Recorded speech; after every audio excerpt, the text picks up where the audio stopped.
les axes de pénétration des islamistes, ce sont les lieux de pouvoir, pas de pouvoir au sens politique, mais de pouvoir au sens du pouvoir dans la société. Et le premier lieu de pouvoir dans la société, c'est l'enseignement. Souvenez-vous que le terroriste qui a tué Dominique Bernard à Arras le 13 octobre dernier a revendiqué, lors de sa comparution devant le juge d'instruction, ses propos ont été révélés par un de vos confrères, je crois que c'était de mémoire Le Parisien, et il a révélé qu'il avait ciblé sciemment un professeur de français parce que les professeurs, et en particulier de français, étaient des piliers de la mécréance en ce qu'ils perpétraient la tradition de la République française, en particulier par la langue et par la culture. Donc ce sont des gens qui sont dans une logique globale qui est parfaitement identifiée, et ce sont des coups de boutoir. Et ce que je Mais là, voudrais juste... on parle Non, d'adolescents. mais ce que je voudrais souligner, non, mais justement, j'y viens. Ce que je voudrais souligner, c'est pour ça que je fais le parallèle avec un acte aussi grave qu'un attentat, parce que c'est exactement la même logique. De même que dans la mécanique de ce qui est arrivé à cette jeune fille, c'est exactement la même logique que ce qui est arrivé à Samuel Paty, et je pèse mes mots,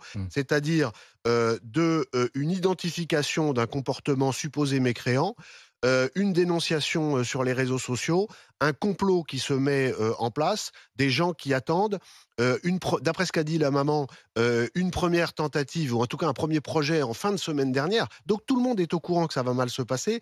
D'après ce qu'elle a dit toujours hier, elle apprend par un professeur que sa fille va être attendue à la sortie, et elle essaye en vain de joindre le collège pour que sa fille ne sorte pas. À la sortie, sa fille tombe sur une meute qui commet des violences extrêmement graves pour sa tenue et au nom d'une vision politique de...